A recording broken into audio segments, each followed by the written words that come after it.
New জেনারেশনকে বলছি সব কিছু শুধু স্ক্রিনে না, রিয়েল লাইফেও শেখা দরকার। সুইমিং একটা স্কিল যেটা শুধু ফান না, লাইফ সেভিংও।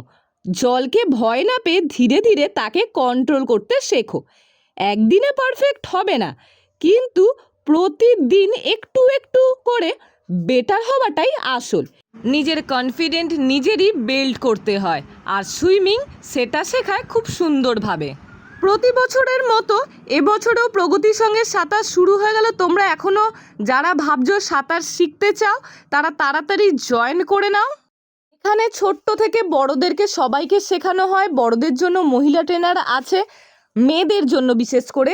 আর লোকেশন হচ্ছে বড়াইচণ্ডী তলা, ওখানে হচ্ছে ক্লাব। আর পুকুরটা হচ্ছে, আমরা অনেকেই রাজরাজেশ্বরী পুজোতে আসি, তো সেই পুজো থেকে দোলতলার দিকে মাঝখানে নবীন সংঘ বলে একটি ক্লাব আছে, তার ঠিক পাশেই। তোমরা একটু এগিয়ে আসলেই পুকুরটা দেখতে পাবে, আর কাউকে জিজ্ঞাসা করলেও তোমাকে হেল্প করে দেবে।